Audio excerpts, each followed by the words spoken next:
Morning, everybody, and welcome to Mastermind Monday. I am not Coach Will Robbins, founder of the Scoring Method and RGX. I am RGX coach and mentor Dan Bubany, and I'm filling in for Coach Will today because he's playing in a golf tournament. And so Will asked me to fill in and do a presentation about what we can do to make your social media marketing really pop. So we're here to, as always, Mastermind Monday, give you some ideas to help you grow your business, to help you benefit your facility and continue to grow and develop as a coach. So as we start every Mastermind Monday, I'm going to start with a question. And that question is going to be, what type of social media do you prefer? So I want you to just kind of go in the chat box and you can just answer what it is that you really like or prefer the most. Is it text? Is it email? Is it memes or Giphies? Is it video, or is it something else that I haven't brought to your attention? Let me know what your favorite social media is, what you prefer. Texting, I'm getting a lot of text so far, and texting, yeah, that makes sense. Quick and easy, easier sometimes than making a phone call. I don't think it's very personal, but text seems to be the most common answer, right? Down and dirty, pretty easy to get that response. But I think, the most powerful form of communication, if you can't communicate in person, would be video. And video is an incredibly powerful tool because it's moving pictures and it's sound, and it's just an incredibly powerful way to communicate a message if you do it the right way. So today, what I'm going to do is I'm going to share a little bit about my story, and I'm going to give you some suggestions about what you can do to really make your social media and your social media marketing really pop. So a couple of things we're going to do here, and I'm just going to look here at my screen, make sure we're good to go. So the first thing I wanted to share with you is a little bit about my background. So originally, and I've got kind of an interesting story. I started out as a broadcast journalist. So I went to school at Arizona State University, and I got a degree in broadcasting. And for my first 3 years out of school, I was a sports anchor and sports director at an NBC affiliate in Lake Charles, Louisiana, small town in Louisiana. And then about 2 weeks before Hurricanes Katrina and Rita, I got a job working in Greenville, South Carolina. Well, when I was, back in school, somebody told me, hey, look, if you're going to be a sportscaster, you got to know how to play golf. And it was one of the smartest things and the best pieces of advice I ever got, because in television, what you would get to do is you get to play the golf course. If you were covering the tournament, you get to play it in advance to kind of see what the course was like and what the players were going to be facing. So that was a really great opportunity. And then when I was in Greenville and we covered the Masters, I actually got to play Augusta the Monday after the Masters in 2006 after Phil Mickelson won. So it was a great opportunity. And so really in college, even though I'd kind of dabbled before, I didn't really fall in love with golf and really become passionate about it till it was in college. I was about 19. And then I played a lot of golf in my 20s and working as a sportscaster, and then transitioning eventually to a morning news anchor and a weekend news anchor. I still played a lot of golf and really enjoyed it. And through my time in television and my background, I was fortunate enough to win a couple of Emmy Awards, just like the ones that you see, the actors and actresses holding up on TV. They look like hood ornaments, to be perfectly honest with you, but really, really cool and a really great honor. And so I do have kind of a unique background in that now I get to kind of marry my passion for and my knowledge, from my television and broadcast news days to my love of my love of golf. I get to kind of put those two things together. So I'm going to give you some ideas today that will really help you, and I think help your social media pop. So first thing we're going to talk about is lighting. Okay. So lighting. First question, and most importantly, where is the sun? Okay, so what I'm going to tell you is I think the best thing you can do, especially because, we're in the golf industry and we tend to work in some of the most beautiful places in the entire world, try to record your videos outside if at all possible. Sometimes you don't have a choice. You have to be inside, you have to be indoors, you have to be inside like we are. But the idea is the sun is your friend, right? It's this tremendous light source. But it's really important that you have the sun pointing at you and away from your camera. So for example, if I'm, shooting a video, I'm going to make sure that the sun is out over here and pointing directly at me so that I get a lot of light, but that I'm not shooting into the sun. If I'm shooting into the sun, this is where you get that kind of effect where you can kind of see the sun. It actually washes out, it just washes everything out because the camera can't adjust for that light source. So it ends up, the background looks really light, but then the subject looks really dark. So always remember, you want the sun pointing at you. So really good time of day, to shoot, obviously noontime, right? The sun's directly overhead. You're not going to get as many shadows. But then as the sun moves, forward throughout the day, you're going to have to kind of, I'm always looking up when I'm shooting a video testimonial, and then I move my subject to kind of be where they're facing the sun so that I get the best possible lighting. And then you can kind of look to see where, if there is shadowing or if there are shadows, where you can move the camera so that that shadow is out of picture, because you don't want that shadow to be in the picture. So that's a really important thing too. And that's something that you just kind of need to be conscious of, because bad lighting can ruin your video and your testimonial. So that's just something that's kind of really important to remember. So lighting is a really important concept. Shooting in the shade. So if you can't be in the sun, being in full shade isn't a bad place to be. You just have to make sure that you're in full shade, because if you've got sunlight or, some things kind of in the background, it's going to take away from your image. You want to remember, whatever you're shooting in your phone, right? You want to make sure that that's either entirely in the sun or entirely in the shade. So that is a really important thing to kind of keep in mind when you're shooting these videos. Where is the sun? And then, if it's just too bright and you're really uncomfortable and you really feel like you're squinting, we'll try to find an area that's completely shaded, and that will help you with your video. Sunrise versus sunset, right? So as the day progresses, you've got different lighting conditions. I'm in Arizona. One of the prettiest times of day for us is the sunset. We get these really gorgeous sunsets over the mountains. So if you can use that to your advantage, I highly suggest you do it. But remember that those two times of days are going to produce different lighting conditions. The sun's going to be in a different place. You may not be able to get the same background that you want and that you covet, depending on the time of day. So that is lighting, and that's why it is so important. Lighting can make or break your video. The next thing is going to be framing. Okay, so let's talk about framing. Framing is how am I orientating myself or the subject in the picture that I'm shooting. So if you look at my screen here, I'm just going to give you a couple of examples. The first and most important thing you want to decide is, am I going to shoot this video horizontally or vertically, right? Horizontally, I think, looks a lot better. And that's why when you do your video testimonials, you're going to want to do it horizontally. But sometimes when you're demonstrating something, or if you're shooting a video to post on social media, you may need to shoot it vertically to be able to get everything in. So kind of use that as kind of your guide when you're doing these. But it's really important that you make a decision horizontal or vertical. And you don't want to try to, you don't want to be changing the orientation of the camera during the video. Obviously, that would be kind of awkward. So make a decision. I think horizontally just looks better, especially with all the HD and everything today. So that's just my suggestion.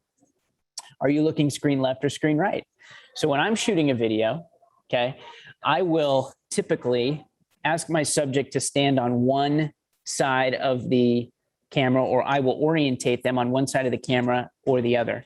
So this would be considered, if you're looking at my Zoom screen, this would be considered looking screen right, whereas this would be considered looking screen left. Does that make sense?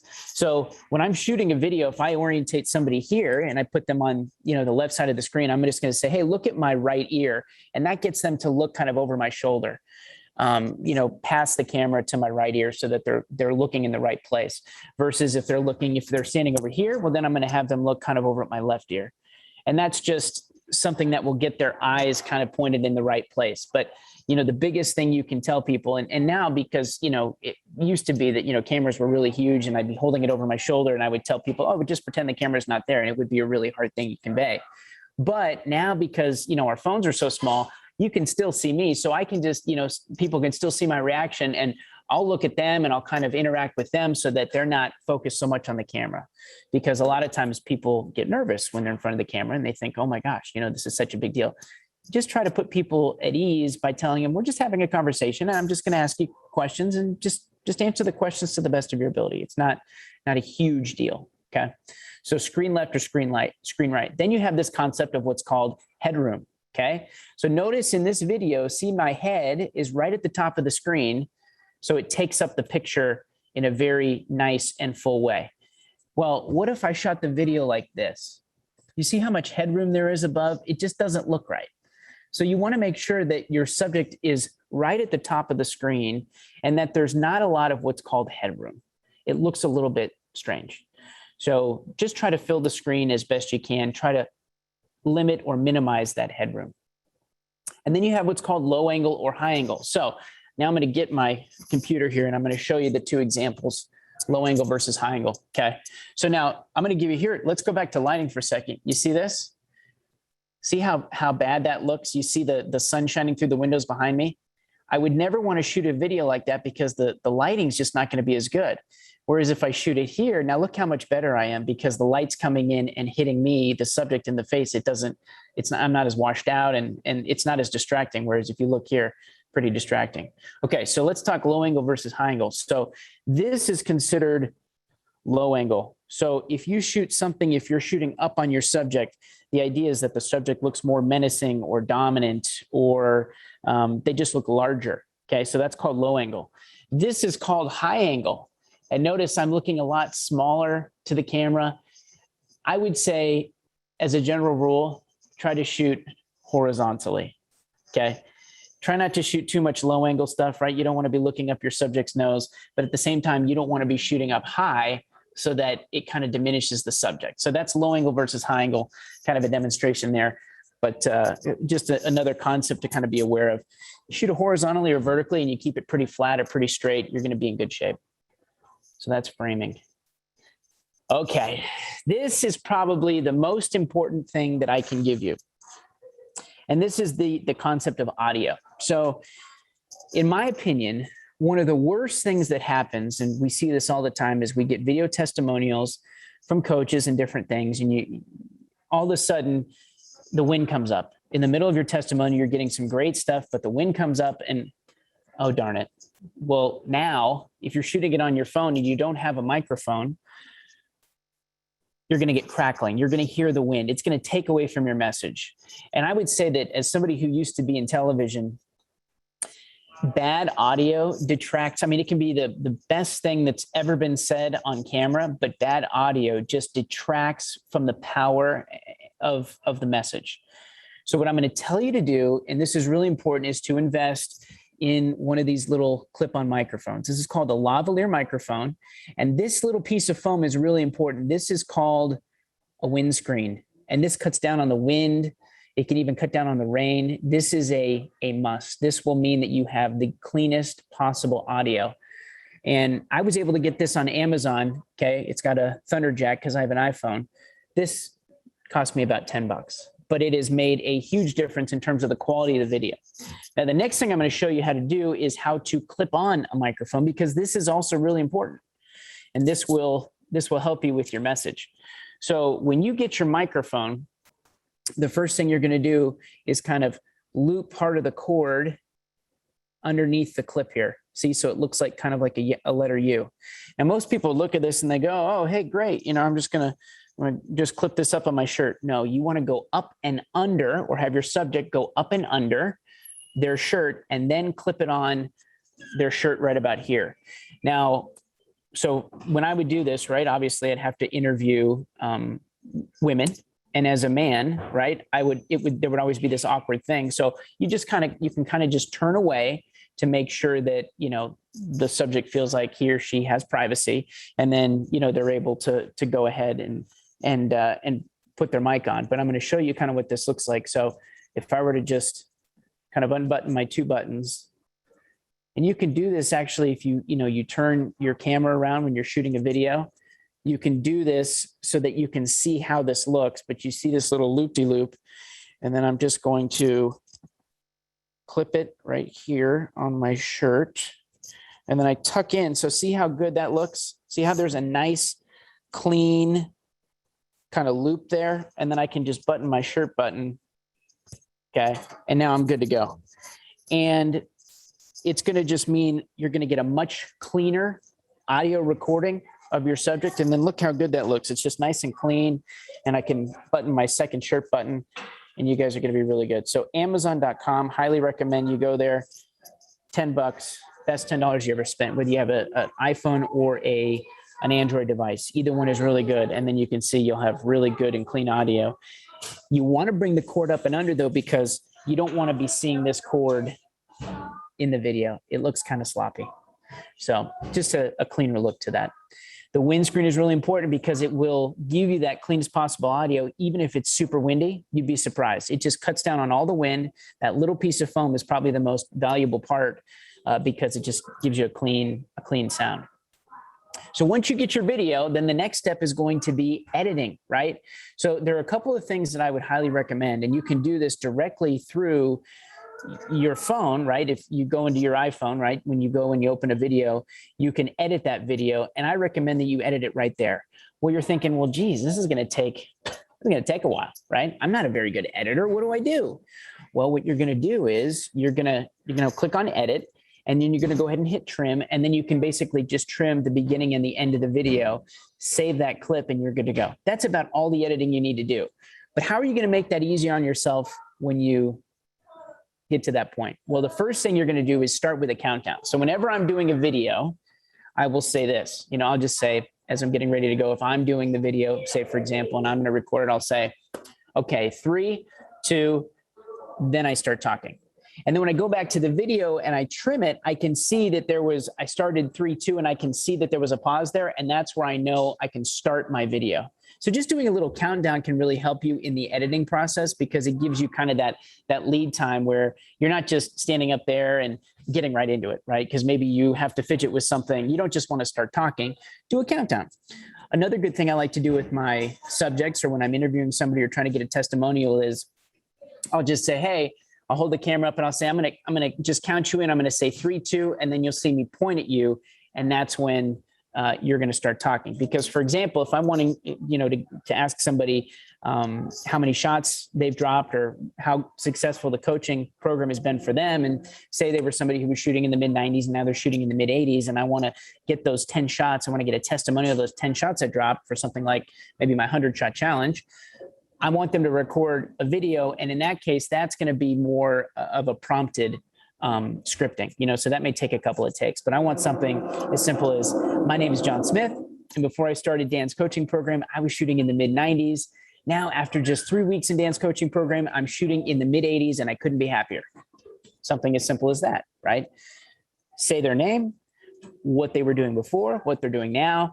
And then, something if they want to add how satisfied they are, or how happy they are, or whatever it is, just 10 or 15 seconds at most. Doesn't take a lot, but that is where you're going to want to do a little bit more scripting and a little bit more prompting. And that's where you might do the countdown 3, 2, and then point. So start with a countdown. That will help you when you're putting your videos together.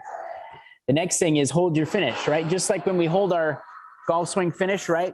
You tell people or you tell players, hey, pretend like there's somebody who's taking your picture and kind of pose for the picture. Hold your finish in whatever you're doing. So whatever you're doing, don't just kind of stop talking and then just kind of, go back to whatever you were doing.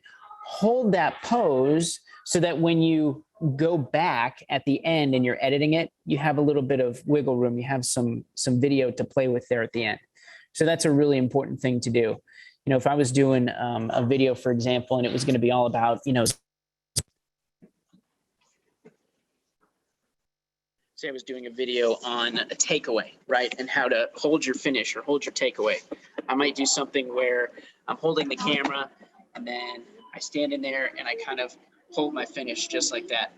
And I just give it, if you think just count to 3, that little 3 count, that extra little 3-second count will give you the time that you need to be able to trim that video clip at the very end. So that's something that I highly recommend. Holding your finish just gives you a little bit of wiggle room in the editing process. But what I found is, I didn't want to spend a lot of time or a ton of time editing these videos and putting a bunch of stuff together. So what I found the best way to do it was, do a countdown at the beginning, trim it off the front end, trim it off the back end, save it right there, and then it was pretty much ready to go. I could post it anywhere from Facebook to Instagram to wherever I wanted to go. It was ready to go. And that was a really important thing, and that made it really easy because, you're not a professional editor. You don't want to spend a ton of time having to do this. So keep it simple, make it easier on yourself, do a countdown, and then hold your finish. Custom intro or outro, right? So maybe this is something, so an intro would be something that you say the same way, the same time, every single time you're doing a video. Maybe you're doing a golf tip of the week or something. Hi, my name is Dan Bubany, and this week's golf tip is, you just want to keep that consistent, right? So whatever that is. Or at the very end, you have to decide, okay, do you want, so the opposite of an introduction would be an outro, or what's called basically like an outroduction. Okay, so it's how you end your videos. Do you want to end your videos the same way every time? You want to just say, hey, best of luck, let me know what you think. Subscribe to this video if you're doing something on YouTube, or, go ahead and post a comment on, Instagram. Let me know what you thought, that kind of thing. Just make sure you're doing the same thing every time. You'll see that at the end of every Mastermind Monday call, right, we basically end it the same way, talking about continuing your RGX journey. So that would be considered like an outro or an outroduction. So keep that in mind, because what you're trying to do, if you're trying to develop a brand, is, part of developing your brand is being consistent. So you have to decide what your message is going to be and how are you going to keep it consistent so that your messaging gets across the same way every time. The last thing is this: smile. Smiling relieves a lot of tension. It's also a really good way to end a video. Smile when you start a video. I mean, look, we've all been in a situation where, we've watched a video when we kind of go, oh my gosh, like that person looks miserable. And this is something that just kind of comes with time. But I find that if you can get on the, get in front of your camera and put a smile on your face, it's diffusing for the people who are watching the video. Plus, it really looks like you're enjoying yourself. And I think that's what you want for your social media marketing, is you want, whoever's watching these videos to come away with a sense of hope and like accomplishment, and that they were really excited to watch what it was that you had to say or had to share. So smiling is really important. And I think if you're recording a testimonial too, try to bring that or remind your subjects to smile as well, because it will lower their tension level too. And I think it's just a really good way and a really good practice to start by smiling and to end by smiling. If you can, it's a great way to be, right? And plus, we're all passionate about what it is we do. It's not rocket science. Maybe it's a putting exercise, or it's something on golf course strategy. Smile, because right, we love what we do. We feel very fortunate about what we get to do, and it's not the end of the world, right? It's a really important concept. And I think it's lost on us sometimes because we think, oh, we have to be so serious. I'm the professional. I have all the answers and I need to do this in a very serious way. Let it go. Smile. Let your personality come out. So I'm going to leave you with just a few odds and ends, right? Because we said we were going to give you 5 tools to help make your social media marketing pop. So we talked about lighting. We talked about framing. We talked about audio. We talked about editing, right? All really important things, but there's a few odds and ends to consider when you're doing these. And the first one would be this: keep it short. What ends up happening is, if we do these long rambling videos, think about your attention span. And nowadays, right, how our attention spans are going in and out, how quickly we lose our attention. So I would say kind of 30 to 60 seconds is kind of your sweet spot. If you have more than 60 seconds worth of information, maybe you consider breaking it up into more than one video. You can also edit. If you do a long form interview, you do a longer interview with one of your students or one of your players, you can cut it up into individual segments and then save each individual video. But think about who you're blasting these out to. People are busy. People don't have a ton of time. If you can, hook them with maybe 20 to 30 seconds of information and it's really powerful, I think that's the way to go. Think short, not long. I mean, I know when I'm watching a video, right, if I'm going to watch something, say, for example, on YouTube, and it's like 30 minutes long, I just automatically kind of go, there's just no way. Like, I don't have the time. I don't have the patience. Like, that's way too long. Even something longer than about 3 minutes to me is kind of pushing it. So I would suggest keeping it short, 30 to 60 seconds, if you can. The rule of threes. So this is another important thing, right? Human beings tend to like odd numbers. So keeping things to either 3 or 5 is preferred. Think about this. You're doing a tip, say, for example, maybe you're doing an exercise, a putting exercise, and you just want to make sure that you leave your players with 3 takeaways. Maybe it's, okay, set up with your toes in a line parallel to your target. Maybe it's use the line on the golf ball. And then when you putt, think about your target. Those 3 things. Pick whatever it is, 3 things, at most 5 things that you want your players to take away. But think about it like this. If you're doing a lesson with somebody, you're on the lesson tee, any more than about 3 things, sometimes any more than 1 thing, it's information overload. So when you're putting together something for social media, keep it to, I would say, 1, 3, or 5 things at the most. And that's also going to help you keep your videos shorter, which is going to be, they're going to be, I think, more and better, more well received. So rule of 3s, think about it like that. 3 things that you want them to remember or take away. And then you have to decide, do you want it to be a moving or a static video? So what do I mean by moving? Well, this is kind of what I refer to as kind of the MTV kind of approach, where I'm holding the camera, but say, for example, if I'm interviewing somebody on the other side of my computer here, I'm moving the camera to add movement to something that would otherwise be fairly static. And this is something that you kind of first noticed in these kind of MTV reality shows, where they would add movement to the camera, for somebody who was just staying in one place. And sometimes that will really help because, if you're doing an interview with somebody, interviews aren't really that exciting. So if you can add some camera movement, that adds some interest or some visual interest to that. The other option is just to keep the camera static. You either hold it static, or maybe you consider using a tripod, depending on kind of what you're doing and what you're working with.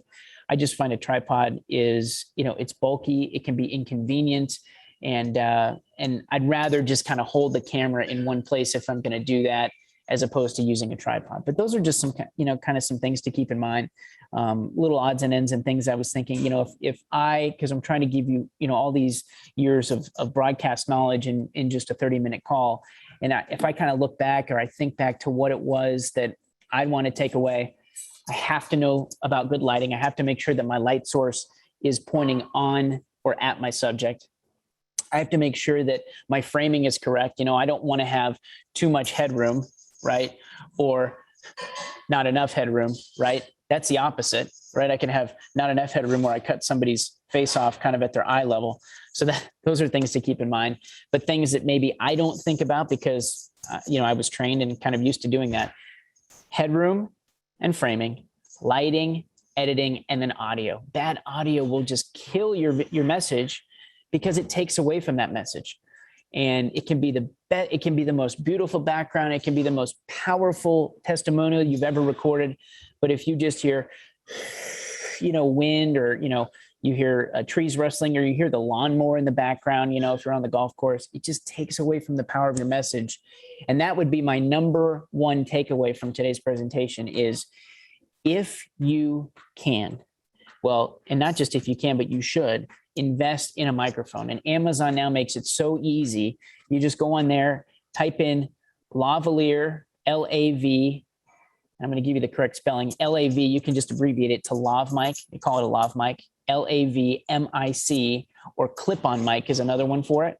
And then just type in whether it's for Android or for an iPhone device, and you'll get a bunch of different options. But you're looking at, $10 to $20, depending on what you're looking for.